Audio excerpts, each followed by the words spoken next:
तो यहाँ पे सेकंड पेपर में बड़ा बदलाव है, उसके अलावा नेगेटिव मार्किंग में भी बदलाव है। कैलकुलेटर भी जो है यहाँ पर अलाउ कर दिया गया है, प्रॉपर तरीके से वो अपना कैलकुलेटर भी ला सकते हैं, उसके अलावा स्टीम टेबल भी लेके आ सकते हैं। 200 नंबर का 30% अगर मार्क्स आएगा तो ही आप अगले पेपर में पहुंचेंगे, नहीं तो आप अगले पेपर में नहीं पहुंच सकते। हेलो स्टूडेंट्स, देखो सबसे पहले देखो बात करेंगे सबसे पहली चीज कि एसएससी जेईई का जो नोटिफिकेशन आया है उसका डिटेल एनालिसिस होने वाला है। इसमें हम ये भी बताएंगे क्या क्या जो है यहाँ पर पैटर्न चेंज हुआ है, या फिर जो है यहाँ पर क्या जो है एग्जाम के जो शेड्यूल है उसके साथ साथ जो सिलेबस है उसमें भी परिवर्तन हुआ है क्या। तो हम और यहाँ पवन सर जो है आपके साथ डिस्कशन करेंगे और प्रॉपर तरीके से एक एक पॉइंट को क्लियर करते हुए पूरा का पूरा नोटिफिकेशन को जो है प्रॉपर तरीके से कवर करेंगे। तो पवन सर सबसे पहले देखते हैं यहाँ पर नोटिफिकेशन में, तो डेट्स के बारे में सबसे पहले डिस्कस कर लेते हैं। डेट्स क्या है हमारी, तो डेट्स में हमारे पास सबसे पहली चीज है एग्जाम का जो फॉर्म है वो 26 से स्टार्ट हो गया, तो 26 से 16 तारीख तक 16 तक जो है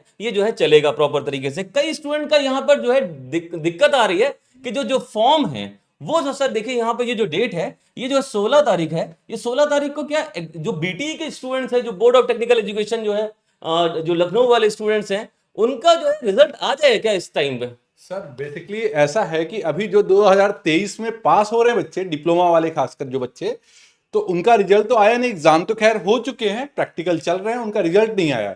तो होगा क्या कि एक बार को एसएससी के पास ये चांस होगा कि वो अपनी डेट को एक्सटेंड करे। हो सकता है एक बार को चांस, क्योंकि एक बहुत बड़ा हिस्सा स्टूडेंट का रह जाएगा इस फॉर्म के लिए, फिर उन्हें एक साल का वेट करना पड़ेगा। और दूसरी तरफ बीटी के ऊपर भी दबाव रहेगा कि वो जल्दी से जल्दी रिजल्ट देने की कोशिश करे, क्योंकि आज 26 जुलाई है और अभी 16 अगस्त लास्ट डेट है। और ये चूंकि फॉर्म भरने का क्राइटेरिया होता है कि जिस दिन फॉर्म की लास्ट डेट है उसी दिन आपके उस रिजल्ट का जिसके बेसिस पर वो फॉर्म भरा जा रहा है वो उस लास्ट डेट से जस्ट पहले तक आ चुका हो। इसका मतलब है कि मान लीजिए आपका रिजल्ट 16 अगस्त को आया और 16 अगस्त लास्ट डेट है, तो आप एलिजिबल हैं। आप क्या करेंगे, लेकिन जब आपको फॉर्म फिल डेट होगा वो 16 के बाद होना चाहिए। ऐसा नहीं होता, क्या है कि अगर आपने पहले डेट अप्लाई कर दिया 16 को रिजल्ट आया, तो दिक्कत कहां होगी कि जब आपका डॉक्यूमेंट वेरिफिकेशन होगा। तो थोड़ा सा इस पर ध्यान देना है। तो पहली चीज तो ये है कि जो 16 जो डेट है उस डेट में आपका फॉर्म फिल हो जाना है, मतलब इससे पहले 16 तारीख जो है या 16 तारीख से पहले स्टूडेंट्स का जो रिजल्ट है वो आ जाना चाहिए, ऐसा नोटिफिकेशन में अंदर बात की गई है। अच्छा, उसके अलावा अगर जो है आपने रिजल्ट आ गया या फिर डेट थोड़ी सी बढ़ गई तो उसके अलावा करेक्शन डेट भी इन्होंने दी हुई है कि 2 दिन जो है यहाँ पे करेक्शन कर सकते हैं, 17 और 18 में जो है आपका करेक्शन हो सकता है। लेकिन ये करेक्शन जो है फ्री में नहीं होने वाला, यहां पर करेक्शन के प्राइजेस हैं 200 रुपए और 500 रुपए जो है करेक्शन अगर करते हैं अपने जो सबमिटेड नोटिफिकेशन जो भी मैंने फॉर्म भरा है उसमें कुछ गलतियां रह गई हैं तो आपको जो है इन डेट्स में करना पड़ेगा। तो ध्यान रखना थोड़ा सा, बीटी के स्टूडेंट जो भी हमें जो भी स्टूडेंट फाइनल ईयर कर चुके हैं उनका रिजल्ट रहेगा वो उस पर डिपेंडेंट रहेगा कि वो एसएससी जेईई का फॉर्म इस बार भर पाएंगे कि नहीं भर पाएंगे। ठीक है, चलिए तो थोड़ा सा वो देखते हैं इसमें और क्या क्या चीजें हैं। एज लिमिट के बारे में कई स्टूडेंट्स बात कर रहे हैं, तो परमोन सर देखिए सबसे एज लिमिट जो है वो यहाँ पर करेक्शन दिया हुआ है कितना। देखिएगा, आपकी जो एज कंसीडर की जाएगी वो 1/8/2023 तक कंसीडर की जाएगी। मतलब ये हुआ कि देखिएगा, जो एग्जाम के जो कि आपकी एज के लास्ट होते से 30 साल है, या फिर मिनिमम का भी एक क्राइटेरिया है कि आप मिनिमम कितने एज वाले बच्चे भर सकते हैं। तो बेसिकली इसका एक 18 साल की उम्र है, एक अनुमानित। आगे हम इस पर चर्चा करेंगे कि किस सन से लेकर के, मतलब किस ईयर से लेकर के किस ईयर के बीच में अगर आपका डेट ऑफ बर्थ है तो आप एलिजिबल हैं। इसके लिए हम प्रॉपर आगे हम डिस्कशन करने वाले, लेकिन जो मैक्सिमम एज का होगा वो कंसीडर किया जाएगा 1/8/2023 तक। मतलब जिनकी एज ज्यादा है उनके लिए 1/8/2023, और जिनकी एज कम है, जो अभी जस्ट पास हो रहे हैं या फाइनल ईयर को जस्ट अभी पेपर दे के आए, तो उनके लिए अलग से है। बाकी तो जो लोग फॉर्म भरते आ रहे हैं उन्हें ज्यादा पता है। दूसरी बात यह है, करेक्शन के लिए भी सर ने बताया आपको, करेक्शन भी सिर्फ 2 बार ही होगा। इसका मतलब यह है कि ऐसा नहीं आप 2 से ज्यादा बार करेक्शन करेंगे। उसमें भी बोर्ड ये कह रहा है आपसे कि 2 बार में करेंगे आप। पहली बार में आपको 200 रुपए चार्ज, अगली बार में 500 रुपए,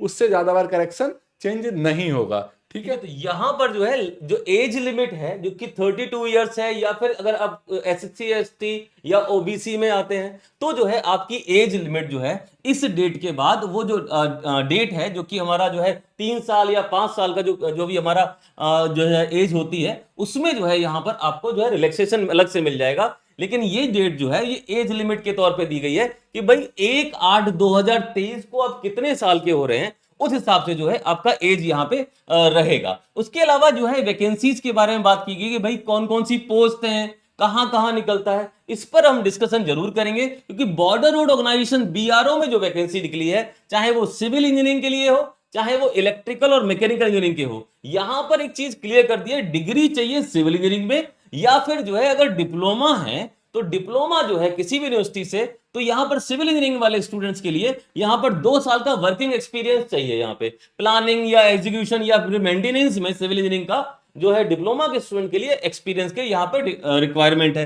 लेकिन मैकेनिकल और इलेक्ट्रिकल जो स्टूडेंट्स हैं उनके लिए अगर जो वैकेंसी है बीआरओ के अंदर, वहां पर भी यही सेम चीज बोला गया, या तो मैकेनिकल इंजीनियरिंग या फिर जो है इलेक्ट्रिकल इंजीनियरिंग से आपने बीटेक या डिग्री किया हो, उसके अलावा अगर डिप्लोमा किया है तो आपको जो है यहां पर 2 साल का जो है यहां पर एक्सपीरियंस दिखाना पड़ेगा जो है बीआरओ के लिए। तो पहली चीज जहां पे जॉब प्रेफरेंस करेंगे, वहां पर जो है आपको बीआरओ की जो भी फॉर्म बनेंगे उसमें अगर बीआरओ लेना चाहते हैं तो आपके पास ये मिनिमम क्वालिफिकेशन होनी चाहिए। उसके अलावा जब बड़ी बात करें वो है सीपीडब्ल्यूडी। सब लोग चाहते हैं कि सीपीडब्ल्यूडी में वैकेंसीज हैं, उसमें कितना जो है हमें कौन कौन से लोग फॉर्म भर सकते हैं।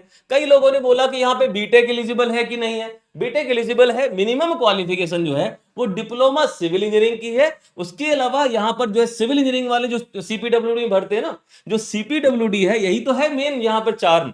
तो सीपीडब्ल्यूडी में जो सिविल वाले बच्चे हैं उनके लिए यहाँ पे क्लियरली है कि डिप्लोमा सिविल से होना चाहिए, एक चीज हो गया। उसके अलावा इलेक्ट्रिकल जो है यहाँ पर जेई इलेक्ट्रिकल, यहां ध्यान रखना यहाँ पर मैकेनिकल और इलेक्ट्रिकल दोनों लोग इसको फॉर्म भर सकते हैं। सिविल इंजीनियरिंग में केवल सिविल वाले या स्ट्रक्चरल इंजीनियरिंग वाले, और यहां पर जो इलेक्ट्रिकल है इसमें मैकेनिकल और सिविल दोनों ही जो है, सॉरी मैकेनिकल और जो है इलेक्ट्रिकल दोनों ही जो है फॉर्म भर सकते हैं। जैसे कि यहाँ पे दिखाया गया इलेक्ट्रिकल और मैकेनिकल के बारे में यहाँ बात कर दी गई है, तो क्लियर है इस चीज से लेके कि जहां पे जो है सीपीडब्ल्यूडी में मैकेनिकल वाले फॉर्म भर सकते हैं, क्लियर है यहाँ पे, ठीक है। उसके अलावा अच्छा क्या फॉर्म भरते समय इनको अभी से बताना पड़ेगा, ऐसा कोई खास बात नहीं है, मेंस में सारी बातें बताई जाती हैं। उसके अलावा सीडब्ल्यूसी में भी है, तो यहाँ पे मैकेनिकल और सिविल दोनों है, तो सिविल जो है तो अलग ही हो गया, लेकिन यहाँ पे जो है मैकेनिकल में यहाँ पर बोला गया कि बीटेक डिग्री एलिजिबल है, और उसके अलावा डिप्लोमा इन मैकेनिकल इंजीनियरिंग ये वाले भी फॉर्म भर सकते हैं। तो क्या इलेक्ट्रिकल वाले नहीं भर सकते? इलेक्ट्रिकल वाले नहीं भर सकते। यहाँ पर जो है सीडब्ल्यूसी में मैकेनिकल की अकेली पोस्ट है, ठीक है। तो ये जो मैकेनिकल वाले भरेंगे यहाँ पे, और सिविल में जो है सिविल वाले भरेंगे, लेकिन बीटेक या फिर डिप्लोमा दोनों ही इसको जो है भर सकते हैं। तो बीटेक और डिप्लोमा की दोनों की वैकेंसी है। उसके अलावा डिपार्टमेंट ऑफ वाटर रिसोर्स है, यहां पर डिप्लोमा सिविल का ही चाहिए, मैकेनिकल और इलेक्ट्रिकल की वैकेंसी यहां पे नहीं होंगी।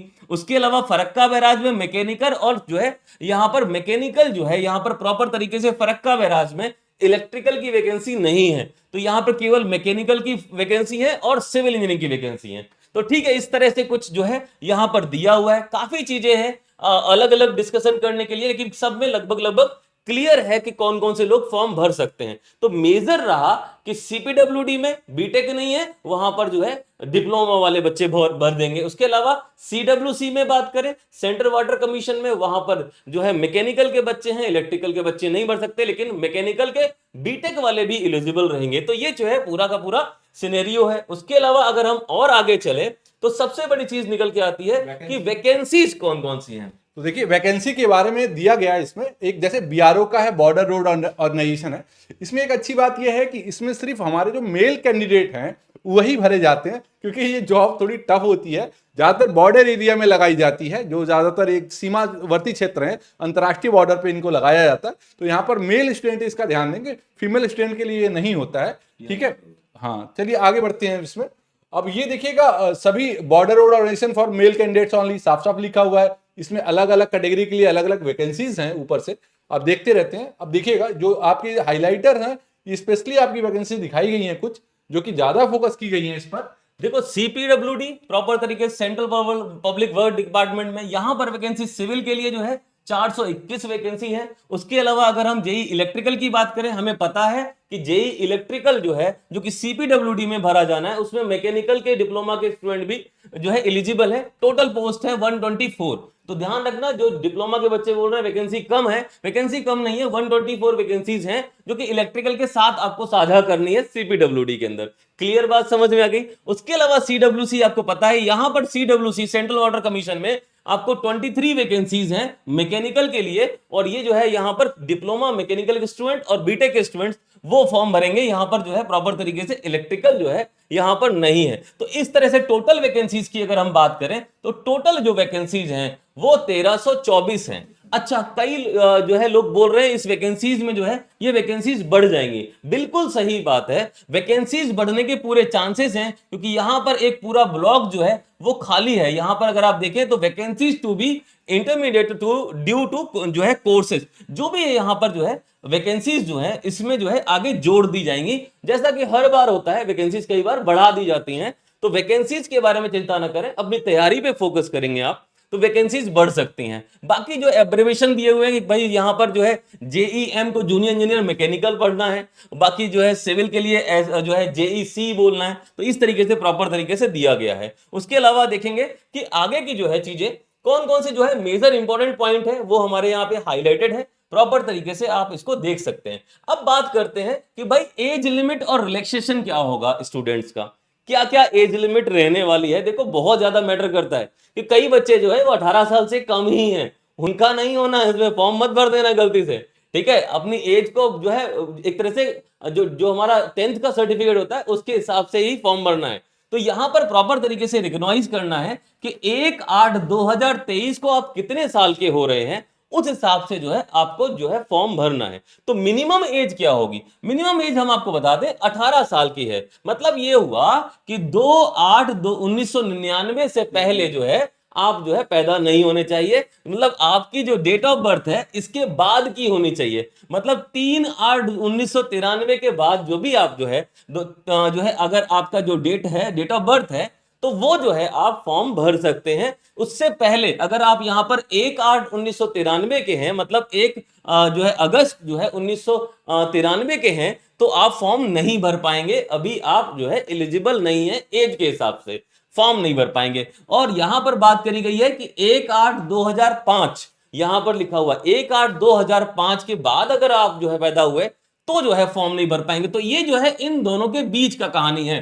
तो एज लिमिट जो है इन दोनों के बीच की ही कहानी है। यहां पर कई जो है स्टूडेंट जो है वो जो है 32 ईयर्स तक फॉर्म फिल कर सकते हैं। वैसे तो अगर हम देखें तो कई जो है वैकेंसीज में यहां पर प्रॉपर तरीके से एज रिलैक्सेशन दिया हुआ है, कहीं 5 साल का, 3 साल का, 10 साल का, 13 साल का, 15 साल का, भरा तो और भी जाना है। लेकिन यहां पर जो अगर एज रिलैक्सेशन में आ रहे हो तो जो है यहां पर ये डेट्स बदल जाएंगी। मतलब आपको उतने साल का और जो है मौका मिल जाएगा, 3 साल का, 5 साल का, 10 साल का, 13 साल का, वो उस हिसाब से। लेकिन फिर भी बताएं आपको कि अगर आप जनरल में हैं तो इन्हीं एज लिमिट के अंदर आपको फॉर्म जो है भरना है। तो यहां पर 1993 के जो है पहले और यहां पर 1/8/2005 के बाद, इन दोनों के डेट के अंदर ही जो है आपको आपकी जो है डेट ऑफ बर्थ होनी चाहिए। देखिए बेसिकली जो एज की बात हो रही है, इसमें एज की समस्या उन बच्चों को आएगी जो जस्ट डिप्लोमा करके आ रहे हैं, क्योंकि डिप्लोमा करने का एक जो मिनिमम क्राइटेरिया है वो 14 साल की उम्र की होनी चाहिए कि वो आप डिप्लोमा फर्स्ट ईयर में उसके बाद एडमिशन ले सकते हैं। तो होता क्या है कि वो बालक या वो स्टूडेंट जब डिप्लोमा कंप्लीट कर रहा होता है तो उसकी उम्र 17 साल के आसपास होती है, उसके लिए थोड़ी समस्या आती है। बाकी जो बीटेक वाले स्टूडेंट्स हैं उनके लिए समस्या नहीं है, वो ऑलरेडी 21 या 22 ईयर्स के हो जाते हैं। और दूसरी बात ये थी कि जब एज की बात कर रहे थे तो ये दोनों एज कंसीडर किया जाएगा आपका, यानी जिसकी एक डेट ऑफ बर्थ 2/8/1993 है वो भी एलिजिबल है, और जिसकी डेट ऑफ बर्थ 1/8/2005 है। मतलब दोनों जो डेट है, पर्टिकुलर डेट, इस डेट के स्टूडेंट कंसीडर किए जाएंगे। इसका मतलब है कि इससे पहले वाला 1 तारीख वाला कंसीडर नहीं किया जाएगा, या फिर इसके बाद जो 2/8/2005 होगा वो कंसीडर नहीं किया जाएगा। हाँ, अगर एज रिलैक्सेशन की बात करी सर ने, जैसे कि अनरिजर्व के अलावा जो स्टूडेंट्स हैं जैसे SC ST हो गया, उनको 5 साल का रिलैक्सेशन है, OBC को 3 साल का है, PWD है, अगर फिजिकली डिसेबल स्टूडेंट्स हैं तो 10 साल का है, तो उसमें भी OBC है। बाकी आप इस तरह का जो है रिलैक्सेशन क्राइटेरिया है, अगर आप इस क्राइटेरिया को फॉलो करते हैं तो प्रॉपर इसका आपके पास डॉक्यूमेंट होना चाहिए। ठीक है। जो डॉक्यूमेंट के बेसिस पे इन्होंने बताया कि यहाँ पर जो मैट्रिकुलेशन है, मतलब 10th की जो मार्कशीट है उसमें, या फिर 12th की जो मार्कशीट है, जो सर्टिफिकेट है उसमें जो डेट लिखी होती है उसी के हिसाब से आपको जो है आगे बढ़ना है। ठीक है, ये चीज ध्यान रखेंगे। उसके अलावा और काफी चीजें हैं जिन पर डिस्कशन करना बाकी है। सबसे पहली चीज है जो एज रिलैक्सेशन होगा वो जो है प्रॉपर तरीके से सर्टिफिकेट आपको दिखाना पड़ेगा। उसके अलावा जो है जो कास्ट सर्टिफिकेट है, जो भी हमारा कैटेगरी सर्टिफिकेट है, वो भी हमें प्रॉपर तरीके से अपना जो है तैयार करके रखने लेना है, क्योंकि जरूरत पड़ेगी आगे चल के। उसके अलावा पीडब्ल्यूडी जो भी स्टूडेंट्स हैं, जिनका जो है हैंडीकेप्ड स्टूडेंट्स है, उन सभी जो दिव्यांगजन है उनके लिए भी जो है सर्टिफिकेट प्रॉपर तरीके से 40% से ज्यादा डिसेबिलिटी होनी चाहिए, ऐसा कुछ यहां पर है। ठीक है, चलिए फिर आगे बढ़ते हैं। नेक्स्ट जो है मेन कंसर्न यहां पे रहेगा कि यहां पर फॉर्म कहां से भरना है। तो फॉर्म भरने के लिए यहां पर प्रॉपर तरीके से ऑनलाइन मोड है, फीस वगैरह सब कुछ ऑनलाइन रहेगी। sscnic.in ये वेबसाइट रहने वाली है, यहां से आप फॉर्म भर सकते हैं। उसके अलावा कई सारी चीजें यहां पर प्रॉपर तरीके से बताइए कि जो है हमारा फोटो कितने केबी का होना चाहिए, सिग्नेचर कितने केबी का, उसका हाइट और विड्थ, ये सब चीजें डिस्कस यहां पे की गई हैं। इन सब को अभी देखते नहीं है, बाद में देखेंगे इस चीज को। लास्ट डेट जो है एग्जाम की वो होगी 16/8/2023, सबको पता है, लेकिन रात को 11 बजे तक, इसके बाद नहीं। अगर डेट बढ़ती है तो फिर हम आपको नोटिफाई करेंगे इसके बारे में। ठीक है, क्योंकि कई सारे स्टूडेंट जो है वो बिल्कुल यही देखने वाले हैं कितने रुपए लगेंगे। टोटल आपके 100 रुपीज का ये फॉर्म है, लेकिन किसके लिए? अनरिजर्व स्टूडेंट के लिए, या फिर हम ऐसे कहें जनरल स्टूडेंट के लिए। इसके अलावा अगर वुमेन कैंडिडेट हैं, मतलब फीमेल कैंडिडेट्स हैं, या फिर एससी के स्टूडेंट्स हैं, एसटी के स्टूडेंट्स हैं, या फिर डिसेबल स्टूडेंट्स हैं, या फिर एक्स सर्विसमैन है, मतलब आर्मी नेवी या उससे जो रिटायर्ड जो हमारे कैंडिडेट्स हैं, उनके लिए ये एग्जेम्प्टेड फ्रॉम पेमेंट ऑफ फी, मतलब उनके लिए कोई फी नहीं है। लेकिन फी सिर्फ किसके लिए होगा? जो एक अनरिजर्व स्टूडेंट, मतलब जनरल कैंडिडेट्स के लिए कुल मिलाकर के, या ओबीसी कैंडिडेट के लिए 100 रुपीज की फीस है। बाकी एससी एसटी और पीडब्ल्यूडी या फिर वोमेन्स या एक्स सर्विसमैन, इनके लिए कोई चार्जेस नहीं है। तो सबसे पहली बात है जनरल और जो है हमारा जो अनरिजर्व जो स्टूडेंट हैं वो, और जो भी ओबीसी के स्टूडेंट्स हैं उनके लिए जो है 100 रुपीज है। बाकी इतना कुछ ऐसा है नहीं, आसानी से सबको निकल जाएगा। उसके अलावा वीजा, मास्टर कार्ड वगैरह रुपए का इस्तेमाल करके आप ये फीस जमा कर सकते हैं उनकी वेबसाइट के ऊपर। जब आप फॉर्म भरेंगे तो आसानी से हो जाएगा। उसके अलावा यहां पर बेसिकली एक चीज निकल के आती है कि फॉर्म का जो करेक्शन है वो जो है क्या किन किन डेट्स में, जो अभी की डेट्स हैं उसके हिसाब से देखें तो 17/8/2023 और 18/8/2023, मतलब 17 अगस्त और 18 अगस्त, ये 2 दिन जो है आपका फॉर्म के अंदर कोई भी करेक्शन आप कर सकते हैं। कोई गलती हो, फॉर्म भर दिया हो, गलती हो गई हो, नहीं भर, उस चीज को चेंज करना है, नहीं रखना है, तो आपको यहां पे करना क्या पड़ेगा? यहां पर आप बेसिकली ध्यान रखिए, ये थोड़ा सा यहां दिखाएंगे सर, यहां 200 रुपए का जो है, अगर पहली बार करेक्शन करते 200 रुपए और दूसरी बार करेक्शन करेंगे तो आपको 500 रुपए का जो है यहां पर जो है प्रॉपर तरीके से देना पड़ेगा। ये रिफंडेबल नहीं है, ये पैसे वापस नहीं आएंगे, प्रॉपर तरीके से यहां पर बात कर दी गई है। उसके अलावा अगर हम और आगे चलते हैं तो यहां पर कई सारी जो है हमें ये पता लगता है कहां कहां सेंटर्स जा सकते हैं। तो देखो यहां पर एक चीज बता दें, जो है एसएससी जेई का फॉर्म होता है वो रीजन वाइज होता है। जैसे सेंट्रल रीजन में आते हैं आप, या फिर जो है आप जो है ईस्टर्न रीजन में आते हैं, ईआर में आते हैं, कई लोग कर्नाटका रीजन में, या फिर एनआर में आते हैं, नॉर्दर्न जो है जो भी एनईआर में आते हैं कुछ लोग। तो जितने भी ये रीजन्स हैं उसके हिसाब से जो है आपका पूरा का पूरा सेंटर जो है, जो भी यहां पे जो फॉर्म भरेंगे, जब भी एग्जामिनेशन सेंटर पड़ेगा वो उसी हिसाब से पड़ेगा, और रिजल्ट भी अलग अलग आता है। अब तक तो यही आता रहा है, रिजल्ट भी जो है रीजन के हिसाब से मिलता है। तो ध्यान, रीजन मतलब क्षेत्र के हिसाब से मिलता है। तो नॉर्थ ईस्टर्न रेस में एनईआर में जो है अरुणाचल प्रदेश, ये सब आसाम, मणिपुर, मेघालय वाले बच्चे आ जाते हैं। उसके बाद एनआर जो है नॉर्दर्न रेलवे, दिल्ली, राजस्थान और उत्तराखंड जो है वो जो है एनआर रीजन में आता है। अगर आप दिल्ली के आसपास के हैं, अगर आप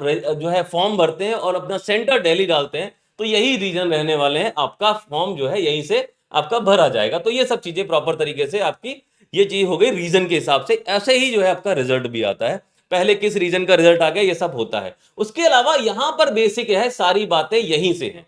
क्या क्या काम की बातें हैं? सबसे ज्यादा काम की बातें तो यही है। क्या हो सकता है? सबसे पहले scheme of examination, examination pattern के अंदर बहुत बड़ा बदलाव कर दिया गया है, इसी को लेके आपका थंबनेल भी है। ठीक है, क्या बताया गया? पेपर 1 पेपर 2 पहले भी होता था और अभी भी है। पेपर 1 और पेपर 2 के बारे में कोई गुंजाइश नहीं है, 2 ही पेपर होंगे। पहले होगा प्री, उसका रिजल्ट आएगा, उसके बाद होगा मेंस। बात क्लियर है ना? तो प्री में क्या क्या है, कोई चेंज नहीं है। प्री के अंदर कंप्यूटर बेस्ड टेस्ट होता था पहले भी और अभी भी। उसके अलावा जनरल इंटेलिजेंस रीजनिंग एक सब्जेक्ट हो गया, ये 50 नंबर का था, 50 क्वेश्चन होते थे, कोई समस्या नहीं है।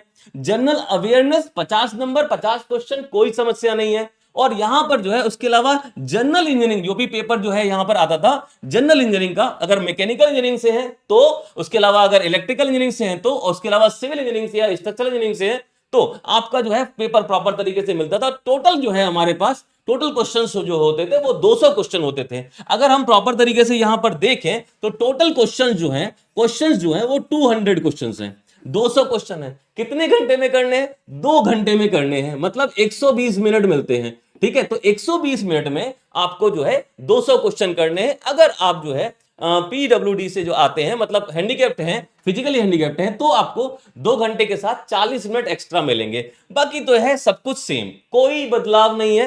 प्री वाला जो सिलेबस है, जो बच्चे पूछ रहे थे कि भैया जो है प्री तो आपका जो है नॉन टेक्निकल होने वाला है, नहीं, नॉन टेक्निकल आपका 100 मार्क्स का है और जो है टेक्निकल आपका वो आपका 100 मार्क्स का है। दोनों मिला के 200 नंबर, 200 क्वेश्चन होंगे, 200 नंबर के होंगे। लेकिन एक बदलाव बहुत बढ़िया वाला किया है, आगे बात करेंगे अब बढ़िया तरीके से क्या बदलाव किया है देखते हैं। यहां पर जो है अगर हम आगे बढ़े तो यहां पे सेकंड पेपर में बड़ा बदलाव है, उसके अलावा नेगेटिव मार्किंग में भी बदलाव है, हम बात कर लेते हैं। तो यहां पे कंप्यूटर बेस्ड टेस्ट है प्रॉपर तरीके से। इसमें जो सेकंड पेपर है पहले लिखने के लिए आता था, अब वो चीज जो है प्रॉपर तरीके से नहीं आती। पवन सर थोड़ा इसको एलेबोरेट कर दीजिए। एक्चुअली जो बच्चे पहले डर जाया करते थे कि अरे लिखने का कैसे होगा, मैं लिख नहीं पाऊंगा, कैसे हो पाएगा, नहीं हो पाएगा, तो होता क्या था कि बहुत सारे बच्चे सब्जेक्टिव पेपर की वजह से फॉर्म ही नहीं भरते थे।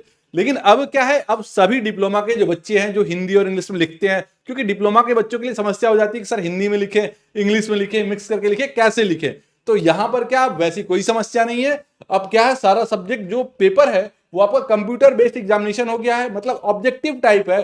4 ऑप्शन मिलेंगे, एक टिक करना पड़ेगा, कुछ भी लिखना नहीं है। लेकिन हाँ, ऐसा नहीं है कि क्वेश्चन बहुत छोटे होंगे, न्यूमेरिकल भी आएंगे इसमें। यानी ये जो आपका सेकंड पेपर है इसमें न्यूमेरिकल मिलेगा, आपको कैलकुलेटर वगैरह अलाउ किया जाएगा, लेकिन सिर्फ सेकंड पेपर के लिए। ठीक है, तो ये आपका जो है यहां पर जो है सबसे बड़ी चीज जो देखने को मिल रही है वो है कि 100 क्वेश्चन होंगे ऑब्जेक्टिव में, और 100 क्वेश्चन जो है वो 300 नंबर के होंगे। बड़ी बात है, इसका मतलब एक क्वेश्चन 3 नंबर का क्वेश्चन, तो इसका मतलब बढ़िया आने वाला है। दमदारी से तैयारी करेंगे सभी लोग, और 2 घंटे का जो है यहां पर पेपर होगा। पहले भी 2 घंटे होते थे मेंस के लिए, अभी भी 2 घंटे हैं। बस पैटर्न में बदलाव ये है कि यहां पर जो है अब ऑब्जेक्टिव क्वेश्चन आएंगे, ऑब्जेक्टिव क्वेश्चन जो कि प्रॉपर कॉन्सेप्ट पर बेस्ड होंगे, न्यूमेरिकल भी होगा, कॉन्सेप्ट पे आधारित पूरा क्वेश्चन होने वाला है। एक क्वेश्चन 3 नंबर का होगा और 2 घंटे का आपका पेपर है, 2 घंटे का पेपर है। अगर आप पीडब्ल्यूडी से आते हैं तो आपका जहां पे जो है 2 घंटे 40 मिनट मिल जाएंगे। अगर आप जो है फिजिकली हैंडीकैप्ड है या फिर कुछ पैरा 9.1 और 9 पॉइंट इस तरीके से प्रॉपर बताया गया, उसमें डिटेल दे रखी है, तो आप जो है उसके हिसाब से। तो यहां पर जो है बड़ी संभावना ये है कि अब जो है ज्यादा बच्चे जो है इस तरह के फॉर्म को भर पाएंगे और उनकी तैयारी अच्छे से हो पाएगी, क्योंकि आपको कोई पेपर लिखना नहीं है। सबसे बड़ी चीज देखो, अब ऐसा है कि जो आपके वो दोस्त जो कि क्या करते हैं, लिख नहीं पाते हैं लेकिन एक्सप्लेन अच्छा कर लेते हैं या समझा देते हैं या उनका कॉन्सेप्ट क्लियर होता है, तो आप उन्हें मोटिवेट करिए कि वो इस फॉर्म को भरें। क्योंकि एक पहली बार एसएससी जेई के पूरे इतिहास में पहली बार ऐसा बदलाव किया गया है। यानी आपके सीनियर, इससे पहले उन्होंने, उनके साथ ऐसा कुछ नहीं हुआ, तो ये बहुत बड़ा बदलाव है। या यूं कहें कि सबसे बड़ा बदलाव इस समय जो है एसएससी जेई में यही किया गया है कि डिस्क्रिप्टिव को ऑब्जेक्टिव बना दिया गया है, मतलब एमसीक्यू टाइप क्वेश्चंस आएंगे। तो आप अपने उन फ्रेंड को ज्यादा से ज्यादा मोटिवेट करें जिनकी राइटिंग अच्छी नहीं है या जो डर जाया करते थे कि फॉर्म नहीं भरेंगे, तो आप उन्हें जरूर से इसमें मोटिवेट करें। देखो, सबसे बड़ी चीज है यहां पर पेपर 1 और paper 2 consist objective type multi choice questions only. मतलब यहां पर क्लियरली मेंशन है कि पेपर 1 और पेपर 2 जो है वो मल्टीपल चॉइस क्वेश्चंस होने वाले हैं, और इनके लिए जो है जो क्वेश्चन जो है वो हिंदी इंग्लिश दोनों में मिलेगा। तो ध्यान देना, ये बिल्कुल भी सोचना गलत है कि पेपर इंग्लिश में आएगा, नहीं, इंग्लिश और हिंदी दोनों लैंग्वेज में आपको मिलेगा। तो पेपर में जो है कोई समस्या नहीं है, अब आपकी हिंदी इंग्लिश परेशान नहीं करेगी। और यहां पर ऑब्जेक्टिव पेपर हो गया है, इसका मतलब ये है कि अब बस आपको टिक मारना है, तो संभावनाएं आपकी बढ़ जाएंगी, तो कंपटीशन भी तो बढ़ेगा, तैयारी भी अच्छे से करनी है। उसके अलावा यहां पर बेसिकली देखें, there will be negative marking equal to 1/3। अब जो है ये बड़ा बदलाव है। हमने आपको बताया ना कि दो बहुत बड़े बदलाव किए गए। क्या किया? पेपर 1 और पेपर 2 में पहले जो है जो पेपर 1 होता था, जो ऑब्जेक्टिव होता था, उसमें 1/4 निगेटिव मार्किंग होती थी। 1/4 का मतलब 1/4 का मतलब है अगर 4 क्वेश्चन आपने जो है गलत कर दिए तो एक क्वेश्चन माइनस हो जाया करता था। लेकिन अब ये संभावनाएं बिल्कुल हटा दी गई हैं, यहां पर रख दिया गया थोड़ा सा और टफ, 1/3 कर दिया। अगर 3 क्वेश्चन गलत हो गए तो आपका एक सही क्वेश्चन जो है वो काट दिया जाएगा। इसका मतलब है 0.33 जो है आपके मार्क्स जो है माइनस हो जाएंगे। पहले 0.25 हुआ करता था। तो यहां पर जो है ज्यादा बड़ा बदलाव किया गया है निगेटिव मार्किंग के ऊपर। अब तुक्के लगाना थोड़ा आसान नहीं है, तो तैयारी तो बढ़िया से करनी पड़ेगी। ठीक है, तो लेकिन एक बात तो अच्छी है कि पेपर जो है अगर हमारा ऑब्जेक्टिव है तो हम आसानी से उसको कर पाएंगे। लिखने में, क्वेश्चन सॉल्व करने में बड़ी समस्या होती थी। ठीक है, बहुत सारे बच्चे हिंदी इंग्लिश के चक्कर में परेशान रहते थे। ठीक है, तो ये चीज हो गई। तो पैटर्न, पेपर पैटर्न कैसा रहेगा हमने प्रॉपर डिस्कस कर दिया, प्री मेंस की पूरी जानकारी दे दी, निगेटिव मार्किंग और जो है जो भी हमारा जो है रहेगा वो बता दिया, कितने नंबर का क्वेश्चन पेपर है वो भी बता दिया। तो मेंस में कोई और चीज नहीं है, केवल टेक्निकल आएगा। और प्री में टेक्निकल और नॉन टेक्निकल दोनों आएगा। प्री में क्वेश्चन है 100 जो है 100 जो है 200 क्वेश्चन है 120 मिनट में करने हैं। प्री में 200 क्वेश्चन है 120 मिनट में करने हैं। मेंस में जो है 100 क्वेश्चन है 120 मिनट में करने हैं। क्वेश्चन जो है जो वेटेज है वो जो है यहां पर 3 नंबर का एक क्वेश्चन होने वाला है जो कि मेंस में है और केवल टेक्निकल होगा मेंस में। क्लियर हो गया? निगेटिव मार्किंग में बदलाव कर दिया गया। वो क्या किया गया? 1/3 निगेटिव मार्किंग कर दी गई पेपर 1 और पेपर 2 दोनों में। एकदम क्लियर हो गया होगा, सारे क्लियर जो है। उसके अलावा यहां पर दिखाओ, candidate are allowed to bring their own side rule, मतलब वो जो है अपना खुद भी पटरी चांदा प्रकार लेके आ सकते हैं। उसके अलावा कैलकुलेटर भी जो है यहां पर अलाउ कर दिया गया है, प्रॉपर तरीके से वो अपना कैलकुलेटर भी ला सकते हैं। उसके अलावा स्टीम टेबल भी लेके आ सकते हैं। थर्मल इंजीनियरिंग में आपको बड़ी स्टीम टेबल की बड़ी समस्या रहती है, स्टीम टेबल भी ला सकते हैं। लेकिन किस पेपर में? ध्यान रखना, यहां प्रॉपर तरीके से बताया गया कि पेपर जो है वो सेकंड जो है उसमें जो है प्रॉपर तरीके से आप जो है ला सकते हैं। पहले पेपर में आपको कुछ अलाउड नहीं है, मतलब फर्स्ट पेपर में आपको कोई भी कुछ भी नहीं मिलेगा, कोई कैलकुलेटर नहीं मिलेगा। तो they are not allowed using such aids for paper first. Paper first में ऐसा कुछ नहीं मिलेगा। तो पेपर सेकंड के लिए सारी कहानी जो है यहां पर निकाल दी गई है कि भाई आप जो है अपना स्टीम टेबल लेके आओ, अपना कैलकुलेटर लेके आ सकते हो, पटरी चांदा प्रकार की जरूरत पड़ रही है अपने साथ लेके आओ, ये सारी चीजें जो है आप साथ में ला सकते हो। एग्जाम में आपका कैलकुलेटर अलाउड है। 100 mS का रखिएगा, ध्यान रखना एग्जाम में थोड़ी सी जो है संभाल के रखना, क्योंकि यहां पर बहुत बड़ा जो है एक तरह से अगर एक बार पकड़े गए, डीबार किया गया तो 5 साल 2 साल 3 साल इस तरीके से 12 साल बहुत साल तक आपको जो है पेपर देने से रोक दिया जाएगा अगर आपने चीटिंग करी। तो चीटिंग नहीं करनी है। सेकंड पेपर में अपना जो भी कैलकुलेटर है ये वो 100 mS का रखिएगा। स्टीम टेबल प्रॉपर तरीके से कुछ लिखा ना हो ऐसा कुछ लेके जाइएगा। और ये सब चीजें जो है प्रॉपर तरीके से बता दी गई हैं आपको इन सब के साथ। अब आगे बात करते हैं क्या हुआ। एक चीज और, इससे पहले क्या होता था, ITR वगैरह मतलब जो है ITI वगैरह डाला जाता था। क्या बोलते थे कि भैया ऐसा है हमारा पेपर जो है प्रॉपर तरीके से चेक नहीं हुआ, इसमें कुछ गड़बड़ है, एक काम करें पेपर कॉपी निकलवा लेते हैं। तो यहां पर जो है इन्होंने बोल दिया there shall no provision of reevaluation, दोबारा से आपकी कॉपी चेक नहीं होगी। उसके अलावा रीचेकिंग के बारे में कुछ भी यहां पर आप ना समझिए। पेपर जैसा भी आपका चेक हुआ वो वैसा हुआ है और कोई भी इसके रिगार्डिंग कोई करस्पॉन्डेंस नहीं होगी, मतलब SSC जेई कोई रेस्पॉन्स ही नहीं करेगा चाहे आपकी कॉपी कैसे भी चेक की हो। तो ये सब चीजें जो है पहले होता था क्योंकि लिखने के लिए आता था ना, तो वो जरूरत हो जाती थी। अब तो सब ऑब्जेक्टिव है, आपको आंसर शीट भी मिल जाएगी, आसान हो जाएगा आपके लिए। उसके अलावा अब बात करते हैं प्री और मेंस के सिलेबस के ऊपर। प्री और मेंस का सिलेबस में कोई बदलाव नहीं किया गया है। कई लोग बोल रहे हैं कि कुछ बदलाव है, कोई बदलाव नहीं है। हम डिस्कस कर लेते हैं। अगर हम प्री का देखें, पेपर 1 का, यहां 2 पेपर होने हैं ना, पहला पेपर फर्स्ट पेपर और उसके बाद जो है मेंस होना है, और मेंस ऑब्जेक्टिव हो गया ये तो हमने बता ही दिया।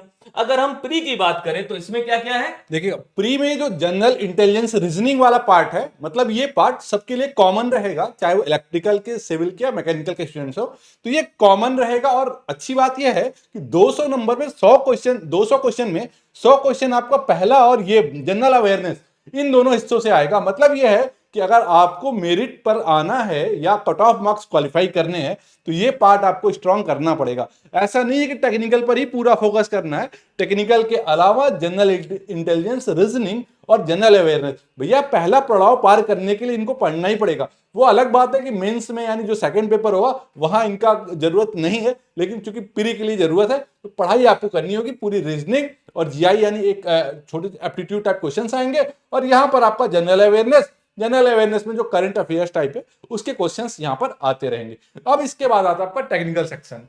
देखो टेक्निकल सेक्शन में चले तो वहां पर सिविल इंजीनियरिंग में प्रॉपर सब्जेक्ट लिख दिए गए, कौन कौन से सब्जेक्ट जो है आते हैं, और सब्जेक्ट के नाम ही लिखे, जैसे बिल्डिंग मटेरियल है, एस्टिमेटिंग कॉस्टिंग है, या फिर जो है सर्वेइंग, सॉइल, हाइड्रोलिक, सब कुछ डिटेल में बता दिया गया, सब्जेक्ट के नाम लिख दिए गए हैं, कोई अलग से सिलेबस नहीं है। तो आपका पूरा जो है सब्जेक्ट आपको पढ़ना पड़ेगा जो भी है, ठीक है। उसके अलावा अगर इलेक्ट्रिकल की देखें तो यहां पर भी यही सब बातें की गई है। जैसे आपका बेसिक कॉन्सेप्ट है तो जो है जो बच्चे पढ़ते हैं जो है बेसिक इंजीनियरिंग, जो भी है बेसिक इलेक्ट्रिकल इंजीनियरिंग, वो सारा का सारा रहेगा। सर्किट थ्योरी, मेजरमेंट और ये फंडामेंटल, ये सारी चीजें इसमें सेम सब्जेक्ट के नाम लिख दिए गए, कोई अंतर नहीं है। लेकिन मैकेनिकल इंजीनियरिंग में ऐसा नहीं किया गया। मैकेनिकल इंजीनियरिंग में थोड़ा सा वैसा है कि जैसा सिलेबस में बदलाव नहीं है, ये चीज बता दें। पिछली बार जैसा सिलेबस था वैसा ही सिलेबस है, कोई बदलाव नहीं है, बस यहां सिलेबस को थोड़ा डिटेल कर देते हैं। लेकिन फिर भी अगर थ्योरी ऑफ मशीन, टॉम जो सब्जेक्ट है, मशीन डिजाइन सब्जेक्ट है, और इंजीनियरिंग मैकेनिक्स है, उसके अलावा स्ट्रेंथ ऑफ मटेरियल है, सब्जेक्ट के नाम लिखे हैं, कोई सिलेबस नहीं दिया। इसका मतलब जो कुछ भी उनको पूछना चाहिए वो सब पूछ लेंगे, ठीक है। उसके अलावा यहां पर जो थर्मल इंजीनियरिंग है उसमें जो है pure substance, first law of thermodynamics, second law of thermodynamics, ये जो है हमारा बेसिक थर्मोडायनामिक्स हो गया। उसके अलावा जो है पावर प्लांट और आईसी इंजन के बारे में यहां बता दिया गया। पावर प्लांट में अगर देखें तो बॉयलर वगैरह, क्लासिफिकेशन, फिटिंग, इन सब के बारे में क्वेश्चंस आते हैं। रेफ्रिजरेशन के क्वेश्चंस प्रॉपर तरीके से इन्होंने दे दिए। और उसके अलावा अगर हम देखें तो फ्लूइड के बारे में, तो फ्लूइड का प्रॉपर तरीके से इन्होंने डिटेल में बता दिया क्या क्या फ्लूइड पढ़ते हैं। वैसे बेसिकली इन्होंने तीनों ही फ्लूइड रख दिए। कौन सा? स्टैटिक्स भी रख दिया, मतलब स्थैतिकी वाला, उसके बाद काइनेमेटिक्स और डायनामिक्स, तीनों ही कंसीडर कर लिए तो फ्लूइड तो पूरा हो गया। मतलब जो हाइड्रोलिक्स है वो पूरी कंप्लीट है। उसके अलावा हाइड्रोलिक मशीन भी है। हाइड्रोलिक मशीन जो हाइड्रोलिक टरबाइन होती है, सेंट्रीफ्यूगल पंप होता है, ये सारी चीजें हैं। लेकिन अगर हम प्रोडक्शन में चले तो केवल क्लासिफिकेशन ऑफ स्टील लिखा है, स्टील के बारे में पढ़ना है प्रोडक्शन इंजीनियरिंग में। ये जो है हमारा पूरा मैकेनिकल का सिलेबस हो गया प्री का। तो प्री में क्या क्या है? पहला जो है रीजनिंग हो गया, दूसरा जीएसजी के हो गया, तीसरा जो है हमारा जनरल इंजीनियरिंग हो गया। तीन जो है वहां पर चीजें आती हैं। टोटल 200 क्वेश्चंस रहेंगे और जो है उसके अलावा 2 घंटे का 120 मिनट का आपका पूरा रहेगा। उसके अलावा पेपर सेकंड की बात करें, पेपर सेकंड में हम केवल डिटेल में डिस्कस करेंगे। वो जो है हमारा यहाँ पर अलग अलग सब्जेक्ट के नाम लिखे हैं और डिटेल में सिलेबस दिया है पेपर सेकंड के लिए। मतलब यहां पर पढ़ाई थोड़ा सा डीप हो जाने वाली है। तो तैयारी इस बार जो है बढ़िया तरीके से करें। क्या करना है उसमें? आपको ऑब्जेक्टिव टाइप ही लेके चलना है, सारा का सारा डिटेल में ऑब्जेक्टिव टाइप ही लेके चलना है। इसका मतलब तैयारी प्रॉपर तरीके से प्री और मेंस की एक साथ करी जा सकती है। अब मेंस के लिए अलग से जाने की जरूरत नहीं पड़ेगी। कई सारे स्टूडेंट पूछ रहे थे। चलिए मैकेनिकल का डिस्कस कर लेते हैं, क्योंकि हम लोग मैकेनिकल से ज्यादा जो है ताल्लुक रखते हैं। इसका मतलब सीधे सी बात है कि जो है पेपर जो है सेकंड में जो भी हमारा मेंस होगा उसमें जो है मैकेनिकल इंजीनियरिंग में सब्जेक्ट है थ्योरी ऑफ मशीन और मशीन डिजाइन का कॉमन सब्जेक्ट। सिलेबस है सेम है, पहले की तरह ही है। उसके अलावा इंजीनियरिंग मैकेनिक्स और स्ट्रेंथ ऑफ मटेरियल है सेम है। उसके अलावा थर्मल इंजीनियरिंग है वो भी जो है हमारा सेम है। उसके अलावा first law of thermodynamics thermal engineering में अलग से दिया हुआ है। उसके अलावा सेकेंड ऑफ थर्मोडायनामिक्स जो है अलग से दिया हुआ है। Air standard cycle, IC engine पढ़ते हैं ना, आईसी इंजन के क्वेश्चंस आते थे। अब भारी भरकम आएंगे क्वेश्चंस। अभी तक तो आईसी इंजन क्वेश्चन बहुत इजी आते थे। मतलब ऑटो साइकिल में कौन सा जो है ईंधन पड़ता है, पेट्रोल पड़ता है, पता है सबको। लेकिन अब जो है बढ़िया पीवीटीएस डायग्राम याद कर लीजिए अच्छे से। चलिए ठीक है। उसके अलावा रेनकाइन साइकिल, स्टीम, ये सब प्रॉपर तरीके से हमारा यहाँ पर पढ़ना होगा। पावर प्लांट का पार्ट है ये पूरा। फ्लूइड में यहाँ पर प्रॉपर तरीके से पूरा का पूरा फ्लूइड दिया गया है। उसके अलावा जो है एक चीज है जो कि सर बताएंगे आपको। देखिए फ्लूइड का सिलेबस थोड़ा सा बड़ा है, आराम से पढ़ाई करनी होगी। उसके बाद देखिएगा एक थोड़ा सा बदलाव जैसा यहाँ कुछ दिख रहा है, हाईलाइट किया गया है। काफी लोग ये क्लियर नहीं कर रहे हैं क्योंकि उन्हें खुद भी नहीं पता चल पा रहा है कि क्या है ये। बेसिकली आपको ये क्लियर किया जाता है यहाँ, चूंकि हाईलाइट किया गया। थोड़ी सी एक तरीके से कहें कि इसको फॉर्मेटिंग में थोड़ी सी एसएससी की तरफ से हल्की सी मिस्टेक हुई है फॉर्मेटिंग में। वैसे कोई वर्ड में गलती नहीं है, सेंटेंस सारे सही है। फॉर्मेटिंग में मतलब ये था कि जो प्रोडक्शन इंजीनियरिंग है इसको नीचे आना चाहिए था। मतलब जैसे सेंट्रीफ्यूगल पंप है, डार्क है, तो ये प्रोडक्शन इंजीनियरिंग इसके नीचे आना चाहिए था। और ये जो परफॉर्मेंस है, ये परफॉर्मेंस किसका है? परफॉर्मेंस कर्व है सेंट्रीफ्यूगल पंप का। मतलब ये परफॉर्मेंस वाला पार्ट सेंट्रीफ्यूगल पंप का हो गया, और ये प्रोडक्शन इंजीनियरिंग अपने आप में एक सब्जेक्ट हो गया।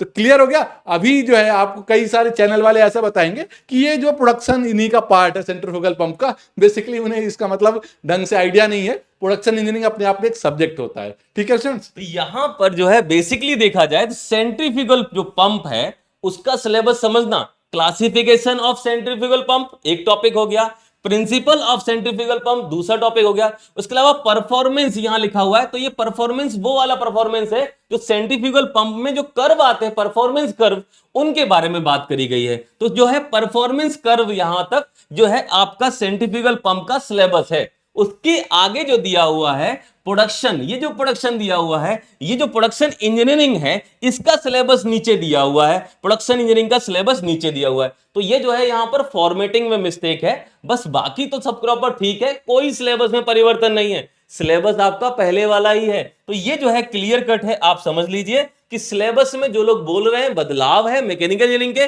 कोई बदलाव नहीं है। बस यहां पर पहले भी जो है यही सब लिखा होता था। अब जो है यहां पर प्रोडक्शन इंजीनियरिंग को हाईलाइट जो है यहां करना था, इनको नीचे लेके आना था, लेकिन वो चीज आई नहीं है।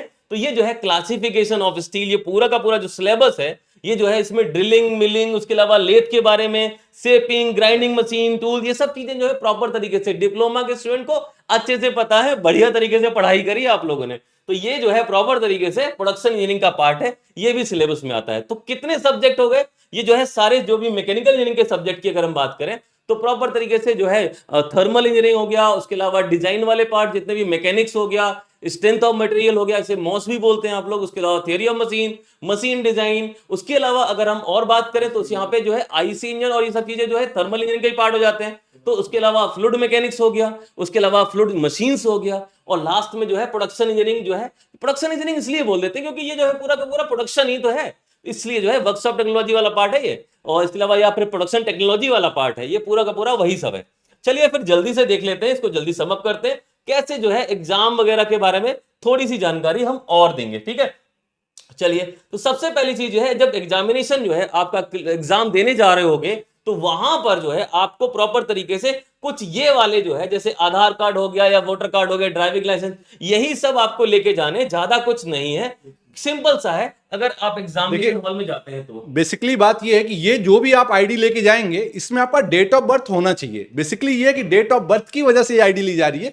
अगर date of birth in ID में या कहीं कोई करेक्शन है, मान लीजिए किसी ने कहा कि सर आधार कार्ड में हमने करेक्शन के लिए भेज दिया है, तो कोई दिक्कत नहीं है, आप पैन कार्ड ले जा सकते हैं, या कुछ भी नहीं है तो आप अपनी 10th की ओरिजिनल मार्कशीट लेके जाएंगे, क्योंकि 10th की ओरिजिनल मार्कशीट ही उसी से आपका पैन कार्ड या आधार कार्ड में करेक्शन होता है। तो इसका मतलब है कि आपकी इन आईडी में कहीं कोई परिवर्तन हो रहा है तो आप अपने 10th की मार्कशीट यानी मैट्रिकुलेशन की मार्कशीट जिसमें डेट ऑफ बर्थ लिखा हुआ है उसे लेकर के जाएंगे। तो थोड़ा सा आपको ये ध्यान देना होगा, नहीं तो फिर आपको एंट्री नहीं मिलेगी, इस बात का जरूर ध्यान देंगे। तो जो है आप फॉर्म भरेंगे, फॉर्म भरने के बाद अपनी तैयारी जारी रखेंगे। जो भी हमारा जो है एडमिट कार्ड आएगा जब भी एग्जाम होगा, एडमिट कार्ड आने के बाद जब एग्जाम देने जा रहे हो तो पहले से आप भी जो है चेक कर लीजिए, जो डेट ऑफ बर्थ आप फिल कर रहे हैं, जो भी 10th की जो है डेट ऑफ बर्थ आप डाल रहे हैं अपने फॉर्म में, वो डेट ऑफ बर्थ ही जो है आपके आईडी प्रूफ के अंदर होनी चाहिए। पिछली बार कई स्टूडेंट्स जो है उनके साथ ऐसा हो चुका है कि उनके डेट ऑफ बर्थ जो है उनके आईडी प्रूफ वगैरह पे जो है अलग थी, बाकी 10th की अलग थी, वहां पे एडमिट नहीं, जो है जो भी हमारा जो एग्जामिनेशन हॉल है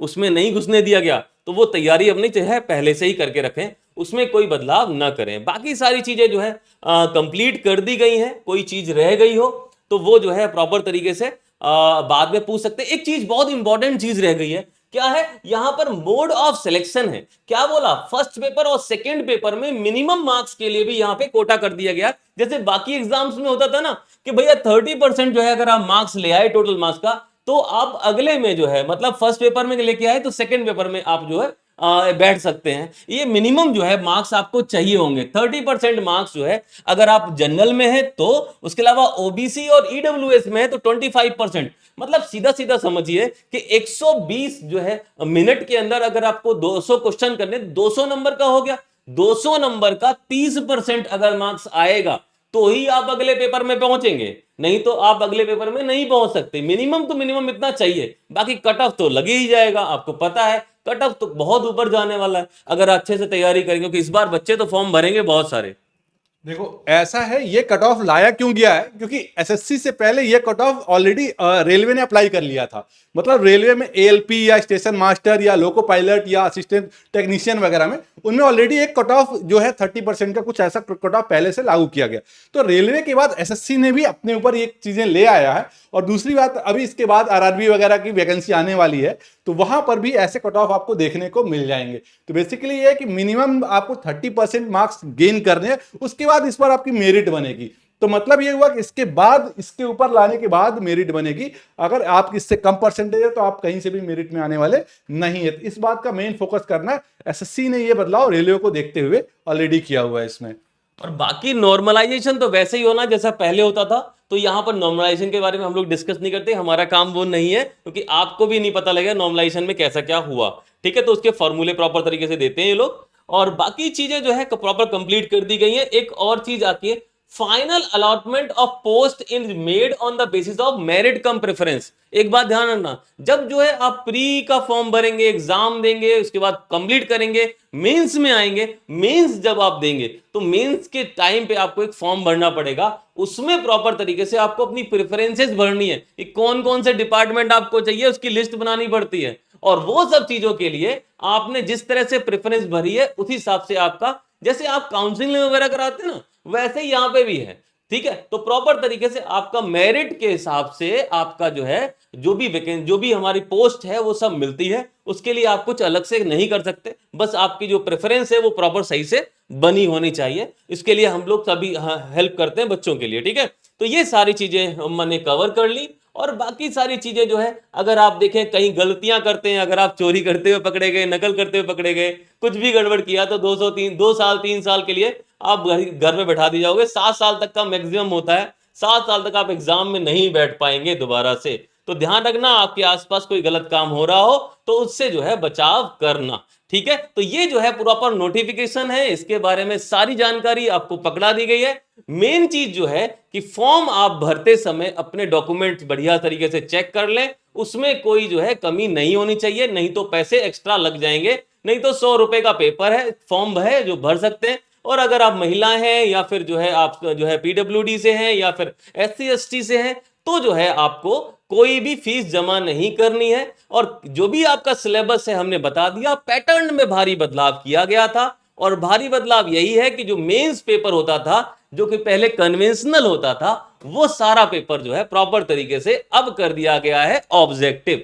तो ऑब्जेक्टिव पेपर है, वैकेंसीज ठीक ठाक हैं, बहुत ज्यादा नहीं है लेकिन बहुत कम भी नहीं है, क्योंकि अब जो है आसान करा है, तो जाहिर सी बात है लड़ाई तो होनी ही है।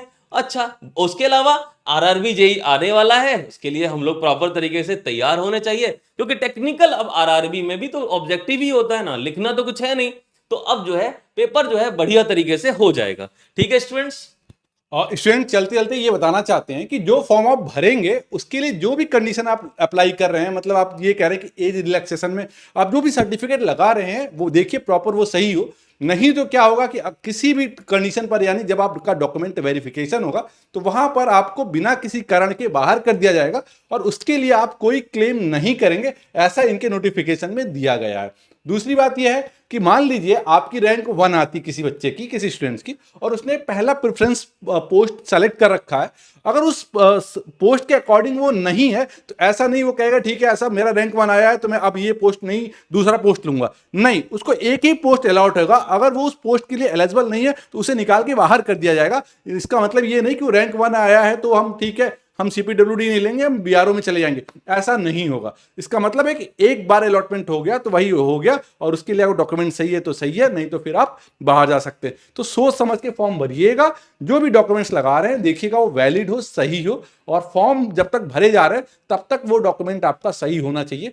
फॉर्म के लास्ट डेट के बाद अगर आप उस डॉक्यूमेंट में कोई बदलाव करते हैं और उसे बाद में क्लेम करते हैं तो वो मान्य नहीं होगा। सही बात।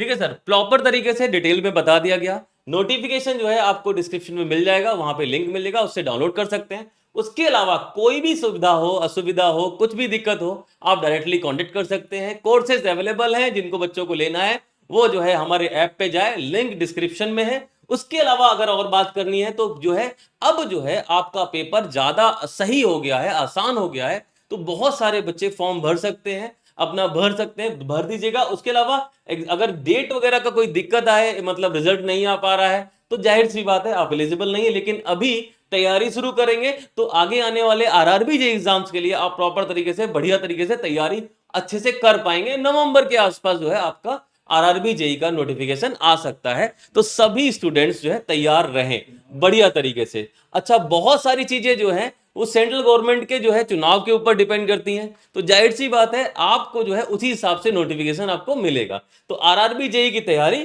प्रॉपर तरीके से कर सकते हैं। उसके अलावा अभी से जो है हथियार न डालें, हो सकता है कि अगर जल्दी रिजल्ट आ जाएगा तो जाहिर सी बात है आप फॉर्म फिल कर पाएंगे या फिर डेट बढ़ जाएगी। तो तैयारी में कमी मत करिए, ठीक है स्टूडेंट्स। देखिए ऐसा है, जो भी वैकेंसी में आपको सीटें दिखाई गई हैं कि इतनी सीट इस पोस्ट के लिए हैं, ये चेंज होता रहता है। कारण क्या है कि इनका एक ऐसा क्लेरिफिकेशन है कि फॉर्म भरने के बाद भी हम सीटों में कम ज़्यादा कर सकते हैं। तो बेसिकली आज 2023 चल रहा है, इसके बाद 2024 में इलेक्शन होने वाले हैं, कुछ उसके मद्देनजर भी कुछ बदलाव हो सकते हैं, इसलिए और बहुत सारी वैकेंसीज आने की उम्मीद भी है। तो तैयारी में आप लगे रहिए, क्योंकि इसके बाद जैसा सर ने बताया कि रेलवे आरआरबी जेई का भी आने वाला है, अच्छी खासी रेलवे वैकेंसी आने वाली है, क्योंकि रेलवे वैकेंसी चुनाव को देखते हुए ज्यादा आ जाती है। 14,000 के आसपास पिछली बार आई थी। कुछ ऐसा ही पिछली बार 2019 में रहा। अब 2019 में चूंकि चुनाव था तो आप देख रहे होंगे चूंकि आ चुका है, वैसे ही 2024 में कुछ इलेक्शंस है, तो मे भी एक पॉसिबिलिटीज बन रही है कि आने वाली है काफी अच्छी वैकेंसी। तो अभी इससे आप फोकस कर मतलब करिए, तैयारी करिए, और कोशिश ये करिए कि इसी बार इसी जो फ्लो है, जो बहाव है, इसमें आप जो है आपकी भी नैया पार हो जाए। बहुत सारे वैकेंसीज निकलेंगी। अभी जो है ये पहली वैकेंसी आपको देखने को मिल रही है। जो भी फ्रेशर्स हैं उनके लिए कंग्रेचुलेशन, पहली वैकेंसी आ गई, और भी वैकेंसीज आएंगी। तैयारी बढ़िया, नॉन टेक्निकल टेक्निकल दोनों की बढ़िया करें, और अच्छे तरीके से अपना जो है ध्यान रखें। पढ़ाई करते समय ज़्यादा डिस्टर्बेंसेज ना हो, और काफ़ी चीज़ें हैं जिनके बारे में डिस्कस करते रहेंगे, आपके साथ हमेशा बने रहेंगे। कोई समस्या आएगी हमसे हमारे नंबर्स हैं, डिटेल्स हैं, हमारे ऐप का डिटेल्स आपको नीचे दिखाई दे रहा होगा, उस पर जो है आप कांटेक्ट कर सकते हैं हमसे। बहुत बहुत धन्यवाद। अच्छे से बढ़िया तरीके से नोटिफिकेशन के बारे में डिस्कस हो चुका है। कुछ छूट गया हो तो आप हमसे अलग पूछ सकते हैं, ठीक है स्टूडेंट्स। बहुत बहुत धन्यवाद। जय हिंद स्टूडेंट्स। स्टूडेंट जय हिंद, और आप best of for your future, आप अच्छे से तैयारी करें। डाउनलोड करें APH इंजीनियरिंग एकेडमी ऐप और पाएं बेस्ट कोचिंग।